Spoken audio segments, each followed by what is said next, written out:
O que é que acontece quando um cristão, um ateu e um evangélico se encontram para fazer um filme pagão? Calma, eu sei que parece o início de uma piada ruim, mas na realidade é a história de como o filme Os Seis Signos da Luz, um dos maiores flops de 2007, foi produzido. A história de um garoto na Inglaterra que descobre ser o escolhido parecia uma cópia feita para surfar no hype de Harry Potter, mas essa comparação não se sustenta por um simples detalhe histórico. Eu sou o André Con, seja muito bem-vindo ao Conversando, e hoje eu vou te contar a história de como foi produzir esse filme flopadaço e vamos entender juntos por que é que, de repente, ali nos anos 2000, a fantasia virou o carro-chefe de Hollywood. Se você estava morando em Marte, em 2007 chegou nos cinemas o filme de fantasia Os Seis Signos da Luz. Nessa história, a gente acompanha o Will, um garoto comum que vive com a sua família americana na Inglaterra. Vivendo como um peixe fora d'água, o garoto mais sem graça do mundo vê a sua vida virar de cabeça para baixo quando ele descobre que ele tem algo de especial. Ele é o último de uma linhagem de guerreiros, seres mágicos que protegem o mundo das forças da escuridão.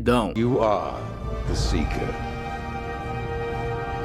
Assim, ele tem que assumir o seu destino e passar por uma jornada heróica, trocando o mundo comum por um mundo mágico e usando os seus poderes para encontrar artefatos escondidos através do tempo que podem restaurar o equilíbrio entre a luz e as trevas. Garoto pré-adolescente que mora na Inglaterra e tem por trás dele uma certa profecia de que ele é o escolhido para salvar o mundo das terríveis forças da escuridão.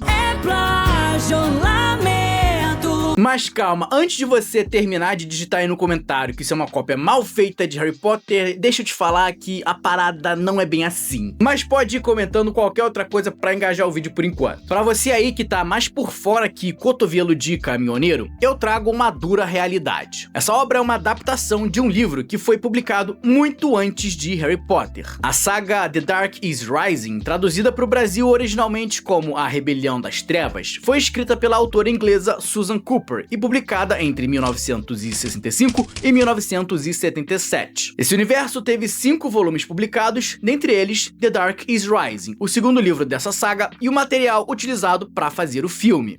Eles usaram o segundo livro para dar início a essa saga aqui no cinema e não o primeiro. Por quê? Eu não sei, mas como o roteirista e o estúdio estavam cagando para esse material fonte, dá pra gente ter uma ideia, mas eu já chego lá. Essa saga de livros bebe muito da literatura celta, da mitologia nórdica, de lendas arturianas e do folclore inglês, misturando tudo isso com magia e uma disputa entre o bem e o mal. Como tá dando pra você reparar, essa obra é muito pouco americanizada, já que a autora era uma inglesa nascida em 1935 que cresceu em meio à Segunda Guerra Mundial. E crescer no meio dessa catástrofe com sua mãe contando histórias fantásticas sobre o bem e o mal é o que fez nascer as primeiras ideias do livro. Os anos se passaram, o livro se tornou um sucesso e lá em 1997, quem tava para produzir esse filme aqui era a Jim Henson Pictures, e a princípio ele parecia estar em boas mãos. Isso porque o motivo principal da empresa ter comprado os direitos para a adaptação era que o CEO do estúdio era fã da saga de livros. Só que aí, na virada dos anos 2000, aconteceram algumas coisinhas que mudariam de maneira definitiva como Hollywood ia olhar para a cena do cinema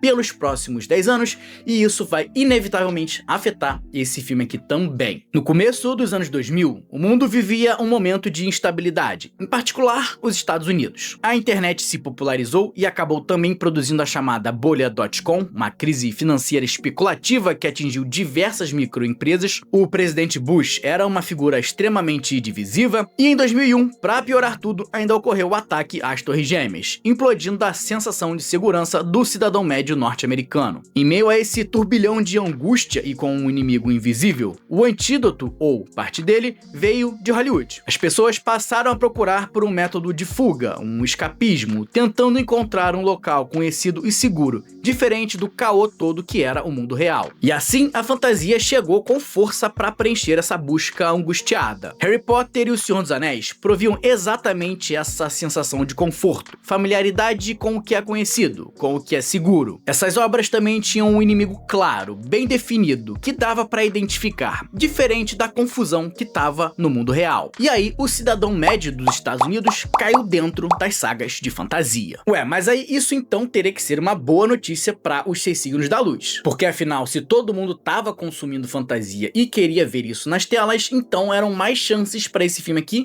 ir bem. Pois é, o problema foi que essa necessidade de entregar algo familiar fez com que o estúdio mudasse algumas coisas muito básicas que eram do livro nessa tentativa de se adequar ao que era confortável. O estúdio inicial, a Henson Pictures, acabou não conseguindo tirar o filme do papel e perdeu os direitos que passaram para a Walden Media, que depois se uniu à Fox para tocar o projeto para frente. O diretor escolhido foi o David Cunningham, que era mais conhecido por fazer documentários e filmes indies, e o roteiro acabou ficando nas mãos do John Hodge, do icônico Trainspotting. O John Hodge diz que o primeiro problema que ele teve com essa produção foi que ele não gostou do livro, e que o protagonista, o Will, simplesmente não fazia muita coisa. Assim, não que esse protagonista faça muita coisa no filme também, né, seu John Hodge, porque a gente ficou 1 hora lá com o cara só andando pra lá e pra cá, mas beleza, no dos outros é refresco. Bom, como o estúdio queria algo que fosse confortável e de fácil acesso pro público norte-americano, toda aquela mitologia arturiana, folclore celta e etc. foi removida. A Walden Media foi no processo apagando os vestígios dos elementos pagãos dessa obra, que eram cruciais para a trama original, e a expressão usada pelo John Hodge para definir toda essa bagunça foi uma cozinha com muitos cozinheiros. Cada um tinha um interesse diferente, brigando até mesmo por questões ideológicas. Numa entrevista para o The Guardian, ele deixou bem claro essa questão. Segundo ele, tinha o CEO, que era um cristão evangélico com a missão de fazer filmes para crianças de 12 anos ou menos, mas a Fox queria um filme para adolescentes e ao mesmo tempo o diretor era evangélico, ele era ateu e o livro tinha raízes pagãs. Ou seja, foi uma balbúrdia na qual, nas palavras do roteirista, todo mundo teve que fazer uma série de compromissos, cada um cedendo de um lado, e no final acabou que ninguém saiu satisfeito. E cara, eu vou te falar que dá pra perceber isso no filme, tá? Nada de mitologia, nada de fantástico, nenhum elemento que realmente chamasse a atenção numa obra de fantasia. E se você aí, como eu, cresceu nos anos 2000 ou tinha filhos crescendo nessa época, sabe que filme com elemento de fantasia aleatório, com alguma coisa pontualmente inesquecível nele, era o que não faltava. Você podia não lembrar de nada do filme, mas sempre tinha alguma coisa que se destacava tanto que era impossível não saber qual era. Qual aquele filme que tem um dragão azul? Eragon. Aquele que tem o urso polar de armadura dourada? A Bússola de Ouro. Mas esse aqui, gente, se tinha alguma coisa muito fantástica e distinta nos livros, a gente não viu no filme, porque olha, esse bagulho aqui tinha menos sal que um brigadeiro. E sabe quem tava muito preocupada com isso?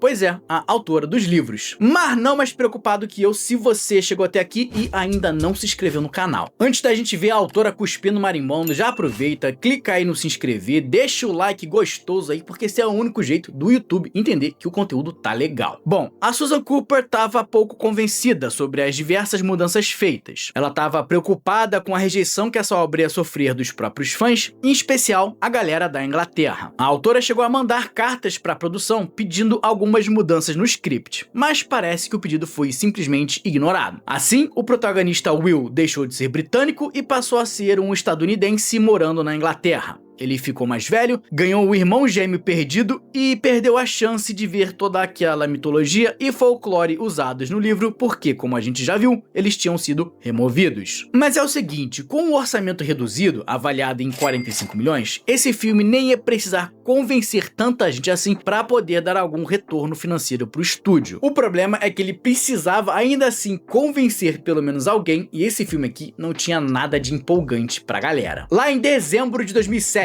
a gente teve um dos maiores flops dos anos 2000, o filme da Bússola de Ouro, que aliás tem um vídeo aqui no canal. Mas antes desse caso aqui ficar conhecido como o grande fracasso de fantasia daquele ano, esse título pertencia a Os 6 Signos da Luz. O filme chegou em outubro e no seu fim de semana de estreia já deu uma amostra do problema que ele ia ser para os cofres do estúdio. Não arrecadou nem 4 milhões de dólares, ficou na 5ª colocação das bilheterias e no final, aqueles 45 milhões de orçamento evaporaram em uma arrecadação patética de 31 milhões. E você pode até pensar, mas 2007 teve muito filme bom, tinha Piratas do Caribe, Eu Sou a Lenda, Harry Potter, Transformers, 300 e olha, você até tem razão. Mas quando Seis Signos da Luz estreou, nenhum desses estava passando e o grande desafio aqui era, na verdade, Treinando o Papai. E se você aí estivesse perguntando por que é então que ninguém foi assistir esse filme, já que não tinha nenhuma grande competição, eu acho que a resposta é simples. Esse filme não tinha absolutamente nada de marcante nele. A mitologia diferente tinha sido removida. O filme não tinha muitos efeitos especiais e não tinha uma estrela que realmente chamasse grande atenção do público. Além disso tudo, a trama principal talvez até seja diferente nos livros, mas no filme ela é completamente genérica. Um conflito eterno